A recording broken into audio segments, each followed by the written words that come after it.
老板给员工放2周带薪年假，却被员工反手举报，甚至连管理高层都集体离职。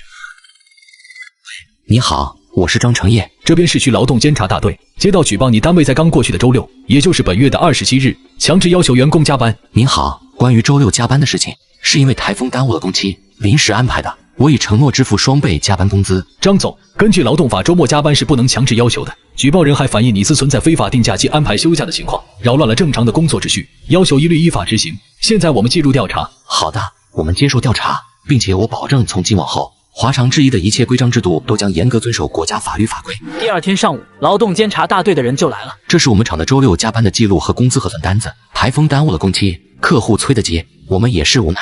加班工资绝对是按双倍标准准备的，1分不会少。李队长翻看记录后，张总，我们也理解，但员工不同意就不能强制。举报人反映，你们厂6一儿童节给有孩子的员工放假，还有年底放2周假，远超了法定年假天数，这些都属于未按法律规定执行工时制度。李队，您说的这些我承认。现在既然有员工要求严格依法，那我们一定改。关于周6加班的问题，我们会出具整改通知书。至于其他放假安排，既然员工提出了异议，建议你们也尽快规范起来。您放心，我们马上规范。等劳动监察大队的人走后，老周，通知下去，下午2点，全体管理层来会议室开会。好的，张总。下午2点，各部门主管都在会议室里交头接耳。我走进会议室后，顿时鸦雀无声。事情想必大家都知道了，我们华常制衣被人举报了，举报我们强制加班，举报我们放假不合法。张总，这里面是不是有什么误会？咱们这次周6加班也是情有可原。哼，没有误会，白纸黑字的法规，人家比我们熟。既然有人不喜欢我们这套假文化，那好，我们从善如流。然后我看向了人事部的刘经理。刘经理，你马上整理一下我们厂过去所有不符合劳动法规定的假期和福利条款，然后列出清单。张总，年底那2周假，工人们都盼着呢。哼，盼什么？盼着厂子违规吗？以前是我们不懂法，现在懂了就要改。刘经理没再说话了。随后我又看向了财务总监。王总监，从本月起，额外的奖金补贴重新评估，不合规的一律取消。财务总监只是点了点头。还有通知全厂，本周5晚上召开全体员工大会，我要亲自宣布新的规章制度。就是这些，散会吧。众人走后，我独自留在了会议室。华常制衣是我爷爷靠几台缝纫机起家的，父亲把它做成了本地的明星企业，然后到了我。每年春节前，我们厂都雷打不动放2周带薪的年假，让天南地北的工人们都能从容的回家，安稳的过个团圆年。大家背井离乡出来打工不容易，况且厂子能有效益，靠的是大家伙的汗水。没想到竟然落到如此境地。老周离开后，又折返回来找我。程业，我知道你心里有气，但这事是不是要再考虑考虑？现在一刀切下去，伤的是大伙的心啊！那个举报的人固然可恨，但毕竟只是极个别。周叔，我把心掏出来，有人闲心，既然要讲法，那就讲到底，白纸黑字，最是干净，也最不会误会。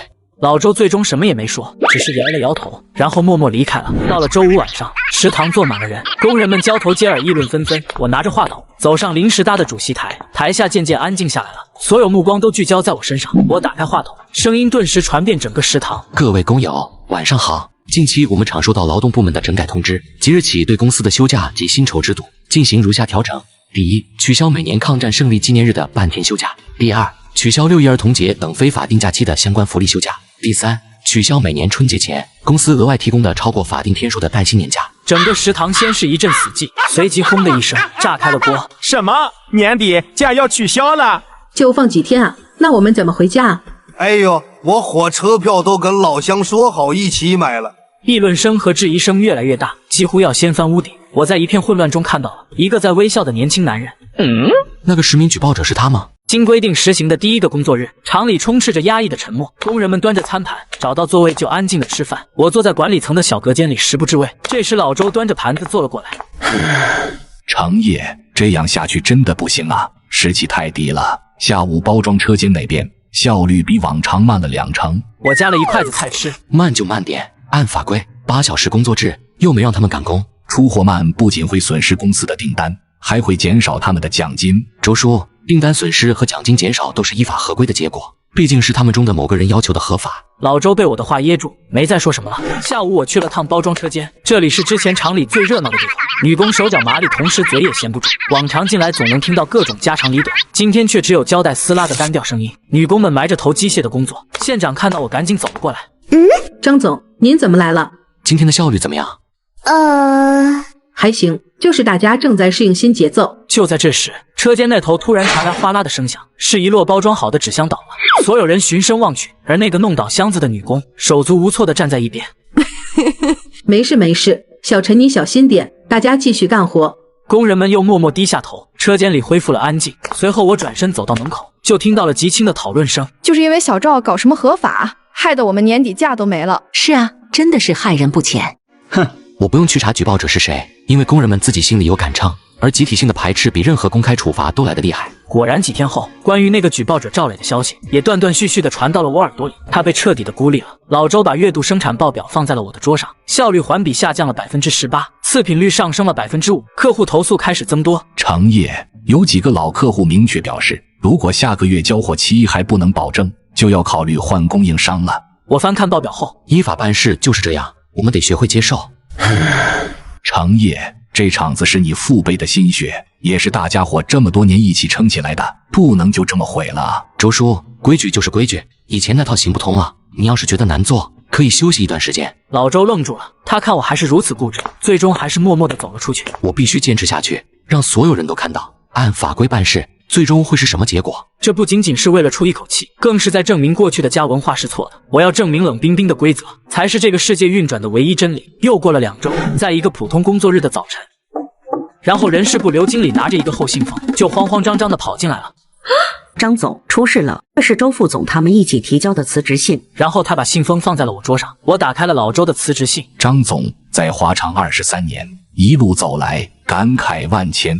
近日厂中变故，规矩重整，老夫理念陈旧，难以适应，深感力不从心，恐误公司发展，思虑再三，决定辞去一切职务，归家含饴弄孙。我一封封翻看后，发现这些人都是厂里的骨干。随后我拿起笔在审批栏上签下了自己的名字。刘经理，你按照劳动合同法相关规定去办理他们的离职手续，该给的补偿1分不少。好的，张总。就在这时，电脑弹出了一封新邮件，我打开查看，邮件内容是关于收购贵公司的初步意向咨询，发件方为晴远资本，落款是投资总监赵哲。赵磊和赵哲都姓赵，这是巧合吗？然后我去了趟设计部，赵磊此时正在电脑上画图。然后我找到了设计部主管，旁敲侧击地问起赵磊的情况。赵磊工作还算认真，就是不太合群，不过设计稿交的挺按时，质量也还行。看来从明面上是查不出什么了。如果真有阴谋，赵磊也只是一个被推到前台的卒子。就在我一筹莫展回到办公室时，我发现我办公室的门缝里出现了一封纸质的匿名信，里面只有一张打印的A4纸，上面是一段话：张总，提醒您留意近期接触您公司的资本方，有些人擅长用规则作为武器，达到不可告人的目的。华上的根基在人心，人心散了，再规范的制度也只是空壳，小心螳螂捕蝉。这封匿名信印证了我的猜测，确实有人盯上了华长，而且对方的手段就是利用规则。这封匿名信是谁送的？是善意提醒还是故布疑阵？我捏着那张纸，感觉自己陷入了一张无形的大网，四面八方都是眼睛，而我连对手是谁都还没看清。于是我打开电脑，回复了那封邮件。可以谈。邮件发出去不到半小时，对方的电话就打了过来。张总您好，我是晴远资本的赵哲，明天10点，我们可以在开发区星巴克安排一次会面。可以。我很期待与张总见面。第二天上午，我提前10分钟到了星巴克，找了个靠窗的角落位置坐下。这时，一个年轻男人朝我走来。张总您好，我是赵哲。赵总监你好，请坐。赵哲和我握手后就落座了。我们晴远资本专注于投资有潜力的制造业企业，我们认为经过这次阵痛，华长的未来值得期待。所以你们是想收购我们华长吗？准确的说是战略投资或者控股性收购，我们可以注入资金，引入更先进的管理体系和市场资源，帮助华长度过眼前的难关，实现升级扩张。然后赵哲拿出了一份收购意向书推到我面前，基于华长目前的品牌价值以及近期的经营状况，我们初步的估值在这个区间。我扫了一眼那个数字，比市场正常估值低了30%。哼，这个价格可没有一点诚意。然后我把意向书推了回去。张总，华长目前骨干流失，订单萎缩，客户关系紧张，这些都需要时间和大量资源去修复。我们的报价已经充分考虑了这些风险因素。他们都知道了，看来他们安插的眼线恐怕不止一个赵磊。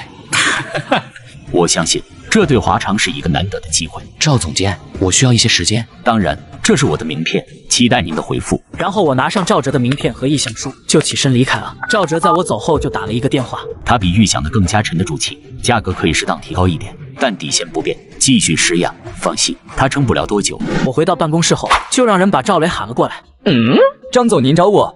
赵磊，晴远资本的赵哲总监，你认识吗？我不认识。随后我拿起意向书拍在了桌上。那他怎么对我们厂里的事情这么了解？张总，我真的不知道。哼，那你告诉我，你一个刚毕业的大学生，哪来的胆子去实名举报公司？我当时就是觉得公司安排加班不对，我没想那么多。没想那么多？你没想过举报之后，厂里的福利会取消？没想过老员工会寒心？没想过会有人离职？没想过化厂会变成现在这个样子？还是说这些是你背后的人希望看到的？不是的，我当时就是气不过，觉得公司不守法律，没想害场子。姐，您相信我？难道他真的只是一个被利用的棋子？哼，赵哲姓赵，你也姓赵，真巧啊！张总，我跟那个人真的没关系，我也没想到会变成这样，看到厂里变成这样，我心里也难受。现在说这些有什么用？化厂已经伤了元气。我愿意弥补，我可以去跟劳动局解释，只要厂子能好起来。我有些疲惫的摆了摆手。晚了，你出去吧，我会查清楚你和赵哲的关系。至于其他，你好自为之。然后赵磊踉踉跄跄的走了出去。在赵磊走后没多久，财务总监老王拿着一份银行账单，跌跌撞撞的闯进了我的办公室。张总，不好了，宏发商贸那边通知和我们终止合作，他们说我们延期交货，拒绝支付150万的秋装尾款。法务看了吗？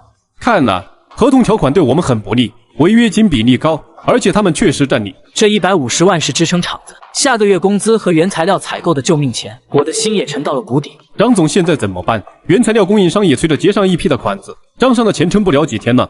我拿出名片打了电话给赵哲。是张总吗？这么快就想通了？是我，估值提高20%，并保留我10%的股权，让我担任总经理。20%的溢价不可能，基于化厂目前的债务和风险，我们的报价已经非常合理。而情远控股的企业通常不会留任曾经的管理者。不过张总要是配合顺利交接，我们可以保证您能有一个体面的退出。我用力握着电话，却说不出一句话。据我所知，贵公司的现金流似乎遇到了一点小麻烦，银行那边恐怕不会太乐观吧？让我再想想。然后我挂断了电话。老王，你先出去吧，让我一个人待会儿。老王走后，我瘫坐在了椅子上。难道爷爷和父亲2代人的心血真的就要断送在我手里？这时我的脑海里闪过很多画面，有爷爷在缝纫机前的背影，有父亲在车间里和工人一起挥汗如雨，也有工人们领到红包和年货的笑脸。我再也受不了，于是我拨通了周叔的电话。喂，程爷怎么了？周叔，厂里撑不住了，宏发商贸的尾款黄了，银行明天肯定要来催贷，下个月的工资还没着落，晴远资本要彻底收购，让我走人。那个晴远资本是不是有个叫赵哲的？周叔，你是怎么知道的？你先别管我怎么知道，天他不下来，明天早上9点到厂里办公室等我，哪都别去，什么也别答应，尤其是晴远资本的人，一个字都别信。周叔，你是不是知道些什么？明天早上你就知道了。然后他不等我回应就挂断了电话。第二天早上8点，我就到了厂里办公室，老周早已在我办公室门口等待。咱们进去说吧。我进去后发现，里面竟然坐了好几个人，包装车间的李秀梅，质检部的孙建国，裁剪组的王大海，都是前几天递交了辞职信的骨干。他们看到我进来后，纷纷站起身。张总，张总您来了。我看着这一张张熟悉的面孔，恍如隔世。这到底怎么回事？程业，事到如今，我也不瞒你了，集体辞职是我和老孙他们商量好的，你钻了牛角尖，怎么劝都不听，眼看着厂子要被你那个合法合规拖垮，我们只能出此下策，但没想到这背后还有黑手在推波助澜。那你是怎么知道赵哲的？周哥收到了匿名信，让留心赵哲这个人。原来你们也收到了匿名信。我们觉得这事不简单，所以就将计就计了，表面上辞职，暗地里我们也没闲着。然后老周拿出自己的手机，播放了一段录音。花商撑不了几天了，等他们现金流一断，赵总那边低价收购，就能把他们的渠道和客户接过来。那个张成业就是个愣头青，被人卖了还得帮人数钱。赵总早就打点好了，找个由头卡他们脖子，轻而易举。是宏发商贸的采购部经理王斌。晴远资本和宏发商贸早就勾结好了，目的就是搞垮化厂，低价吞并。原来这一切是一场精心策划的阴谋，而我像个傻子一样，一步步走进了他们的圈套。周叔，我对不起你们。张总，你别哭了，咱们得赶紧想办法，不能让他们得逞。对，张总，我们都没走，技术骨干都在，只要您一句话，咱们立刻就能把生产线重新拉起来。可是资金空缺，厂里也没法运转了。程烨，你还记得你父亲去世前交给你的那个保险箱吗？你父亲说过，不到万不得已不能打开。对，那个保险箱我没有打开过，它里面是什么？不知道。但你父亲说过，它足够让画厂东山再起。希望的火苗瞬间在我心中燃起，于是我擦掉了眼角的湿润。好，周叔，你去我家取保险箱。孙工，你稳住现有客户，争取时间。李主任和王组长，你们马上召回愿意回来的工人，重启生产线，能恢复多少是多少。然后我拿出了家里的钥匙递给了周叔。程烨，这里交给你了。随后他们都出了办公室，孙建国开始联系老客户勘线时间，李秀梅和王大海则给车间的伙计打去电话。对，二口子别躺了，赶紧回厂里，现在有钱赚。三婶，叫上你们组的那几个，对，工钱加倍。而我也拨通了赵哲的电话。张总这回该考虑好了吧？哼，赵哲，你们清远资本玩的一手好阴招，利用员工举报来挑拨离间，勾结客户断我现金流，趁火打劫，想低价吞了华厂。张成业，你这是诽谤，是不是诽谤？你心里有数。我手里有红发商贸王斌的录音，我想劳动局和媒体朋友们都会很感兴趣。你敢发试试看？哼，你看我敢不敢？华厂是我张家的根，你们想连根拔起，就得做好崩塌的准备。现在我给你2个选择：一，立刻带着你们龌龊的手段滚蛋，我们井水不犯河水；二，继续玩下去，我奉陪到底，看看最后是谁身败名裂。张总，其实之前的一切都是误会，我们清远资本也会放弃对华厂制衣的收购意向。哼，那希望赵总监以后别再产生这种误会了。然后我直接挂断了电话。这时老周他们进来了。程烨，拿到了。然后他将保险箱放在了桌子上，我拿出钥匙打开了保险箱，摆在几个文件和笔记本上的是一封信。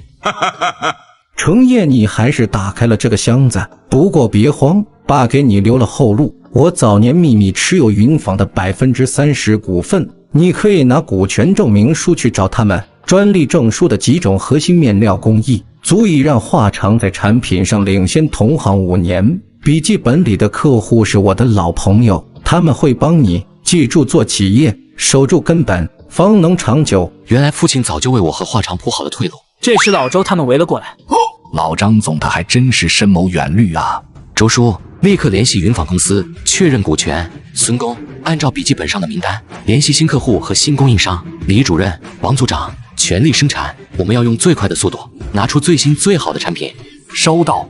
几天后，新客户订单如雪花飞来，车间里灯火通明，工人们干劲十足，华厂又活过来了。1个月后，公司在食堂召开了员工大会，我的声音通过麦克风传遍全场。各位家人，过去的1个多月，我们华厂经历了一场前所未有的风波，有人利用我们的规矩想摧毁我们的根基，但是我们不仅挺过来了，而且我们还变得更强了。规矩很重要，但规矩是死的，人心是活的。从今天起，华厂制衣会用最严格的规章制度来保障员工的合法权益，但同时恢复之前的假期福利，并且公司将从本次危机后新增的利润中拿出20%，设立风雨同舟特别奖金池，奖励与公司共度难关的每一位员工。许多老员工激动得热泪盈眶。我看到台下角落的赵磊低着头。散会后，我叫住了他：“张总，过去的事就让他过去吧。厂里恢复了以前的福利，但也有了更严格的规章。以后有什么想法，按正规渠道反映。”张总，谢谢您，我会好好干的。赵磊朝我深深鞠了一躬后就跑开了。这时老周走到我身边：“这孩子也是被人当枪使了。”周叔，你说那封匿名信到底是谁送的？不知道，总之是有飞敌。不过这场风波让你成长了。是啊，付出了惨痛的代价，但也收获了更宝贵的东西。真正的规矩不是冷冰冰的条文，而是写在人心里的道义和担当。华厂的根基从未动摇，它只是经历了一场风雨的洗礼，因此它也变得更加坚韧。